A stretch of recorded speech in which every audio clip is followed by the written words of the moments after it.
Hey, Troy.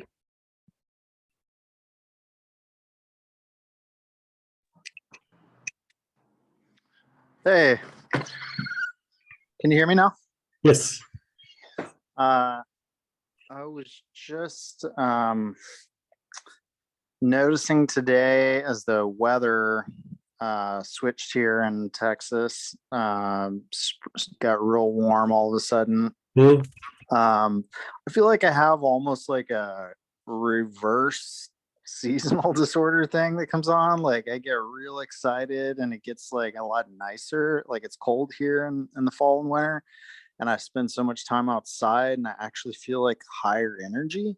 And then like spring, summer, when the weather starts to get really hot, I feel the opposite. I feel like I have the symptoms or the mood uh that generally are associated with like winter coming on, where I feel like I just kind of crash like a little Okay. bit emotionally and physically.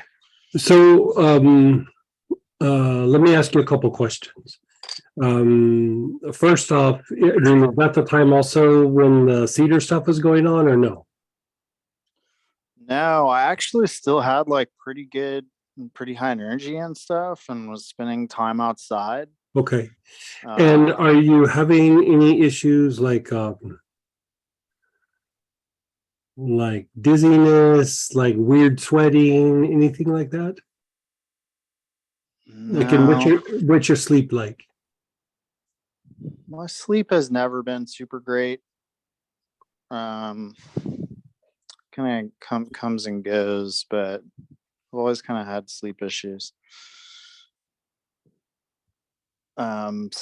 I've been sleeping um not Okay. great, but not terrible of late. And is there big swings and moods or anything like that? Not like back and forth all the time, Uh, but like the swing is like when fall hits and the temperatures start to cool off, I feel like I peak and my mood goes really high. I feel like positive about everything and like I don't know, I just feel like I've got the wind at my back. And then nice. when it starts getting hot like today, it got up to 90. And Oh boy, it Texas. Like yeah, it's February and you guys are already in the 90s. yeah. Uh, So I don't know. I feel like I get grumpy and my like emotions are kind of funny, okay. and then I feel like kind of an energy dip for like a good month or two at least. Okay. So let me look something up here. So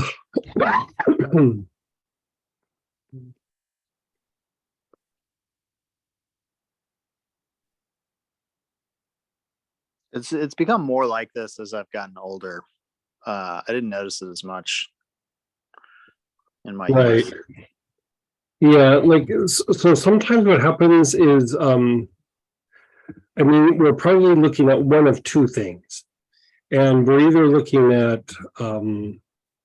it, before I go into what I'm saying is like in the West, we really don't have a great we don't have this conversation, or we don't really like look at these couple aspects. But I would say we're probably looking at one of two things, and given how hard you like had how hard of a time you had with the cedar allergies and everything, which that's a very common complaint in Texas, like very, very common, as well as other areas. But I mean, like I hear it the most from you guys in Texas. We're like, and I mean, I've been there where I literally can see the pollen floating in the air, like it's crazy. And Mhm. so there's like one of two things that usually with something like this is the rabbit hole that I go down. So one, there's these series of like processes in the body. And again, in the West, we really don't have like great terms or great ways of talking about this.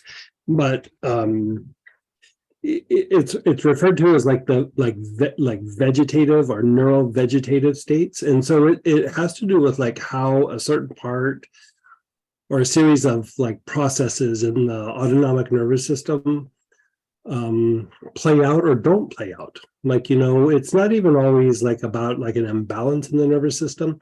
It can be just like things got depleted, or things are agitated or whatever. So there's like two things that I'd like to look at. Like, one is this idea of the vegetative state. And let me just throw some oils out, and let's have you just work on one at a time. But remind me, we'll send a little thing to Troy about. We'll also send out something to you just to see. There is a blend. I don't think I've ever put it on the site, but I used to just give it to people directly when I would be interacting with them. But one is Melissa, one is basil. Ginger can do it. Lemon verbena, and cistus would be another component. Like probably Melissa or basil would probably be your two best bets. Maybe even ginger. You could always also work all three, but we'll send you a little sample blend just to see if this helps you, because I'll also be curious about the effects that from the cedar allergies, how this would help that or not help it. It's one of those things where I think it will help, but I'm not quite sure. And so I'd like to use you as a guinea pig, if that's okay. And we'll have you use it for a bit. And energetically, it's like, it's not like purifying elementals. It's almost like changing them. Like you're like realigning them. Again, there's not the greatest way of talking about it, but it's like, say their function is like part of decay. Like you can almost like take it and like switch it to where it's like, no, it's about building up the body. How like you would use like stem cells. You can kind of do that to a certain extent with elementals. It kind of takes a skill set, but like here it would be really simple to go through and do. And so I'd have you just probably inhale those. It's not really into any particular centers. You know how you do the body awareness where you just kind of breathe it into the body? I'd breathe it into the body, but this is going to sound weird. You know how, like, say when you're doing Twin Hearts and you sit and you bless the earth, right? You're sitting there and your awareness is on your heart, or your heart and your crown and whatever, right? And then you go, well, okay, maybe a more potent form of this is at a certain stage, you can go, okay, I'm going to put my awareness on the blue pearl, on the mental permanent seed, and I'll bless, right? Eventually, what you want to get to, like we were kind of touching on this when we were doing the foundation for mystical healing, is instead of being on the chakra or even on the seed, you want to radiate the blessing from the body. Now, here's the issue with that. Like if you haven't been working the chakras for a while, or then even the mental seed, it's kind of going to do nothing. Like you have to kind of almost do these steps where you step into something, you go, okay, let's clean all this up. And then you take another step, you go, okay, new space, let's clean all this up. And then you take another step and you go, okay, new space, let's clean all this up. So you keep walking to this place of stimulating the body to do this, because part of what's happening, like allergies is a perfect example, is it is about how your body is responding to external stimuli. And so when you're blessing with your awareness on your heart and your crown, you're starting to change the way your energy body is interacting with the physical environment, right? Then when you go to the mental permanent seed, instead of your energy field fluctuating in the face of negativity, it's staying kind of big and you're bringing in more energy, and it's really bringing light into the body, right? When you start blessing and you're doing it from the place of the body, you're changing how your body reacts to negative stimuli. Right? Be it allergies, be it the a-hole at work, be in your Uncle Bob, whatever it is. You're literally re-educating or retraining your body to react to the environment in a different way. And so that usually is one of two things. That is this neurovegetative set of responses or state, like however you want to say it. You know, even amongst medical aromatherapists, we have conversations about it behind the scenes, but we don't have like a straightforward way of talking about it. Like I remember being in a group of them one time and I go, really, if we were to define neurovegetative state, what would that look like? And everybody was quiet. Like, so it's like you're tracking a Bigfoot or something. Like, you know, it's probably there, maybe it's not there, but you see a series of, maybe Bigfoot wasn't the best choice, but you get the idea. And so we're trying to change the way the body reacts to any sort of negative stimuli, right? And so here we'll look at it from the point of view, first, it's the neurovegetative state, right? If the response, like within a few days, doesn't really shift it or change it, then the next thing would be to look at the adaptive part of your immune system. And that just simply means like every time you have an exposure, your immune system kind of remembers it and goes, okay, next time we're going to do this. Like let's amp this up. So, you know, you have the exposures to the cedar pollen, it makes you kind of sick. So then the next year it comes around, you'll notice the allergies kind of keep getting worse and worse, right? So then you go, okay, your immune system, this part of it, starts going, okay, last time it was really bad, let's be more aggressive about it. So it actually increases this like reaction in the body that you could say,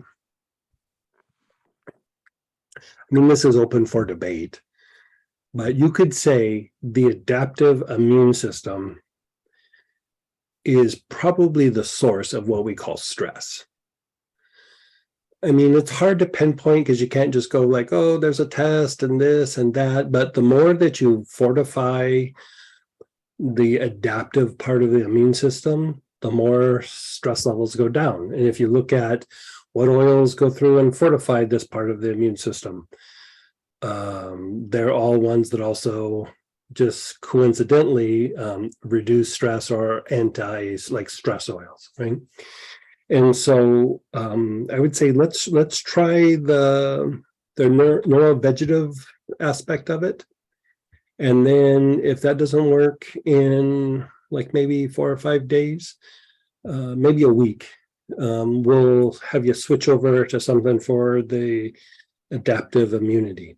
And so adaptive immunity, a lot of times you're treating this aspect of the immune system, but really what you're also treating is some processes in the immune system, but like the reflection of the treatment, like when you can go like, oh, if I try to assess this, what is the thing that I can look at as the indicator, right? It's usually the thymus. Like if you go to the thymus and go, okay, how agitated, how strong, how weak, how whatever is the thymus? What state is the thymus in? That will tell you boatloads about that whole adaptive part of the immunity. And given what you're talking about and, you know, just the history over the last few months, the struggle with the allergies and, you know, sleep and now you're talking about like having almost opposite responses with the weather changes and everything. Boy, that's really making me think it's probably one of these two things. And I don't know, have we ever talked about any of it? I don't think we've ever really talked about very much of this. I know it's not in the notes just because you would have to have a long explanation to be able to do it. It might have been in one of the classes, but I doubt it.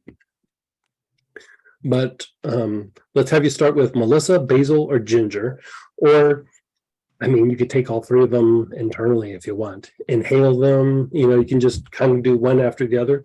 So the good thing about this, especially with the adaptive immunity, is basically like stress.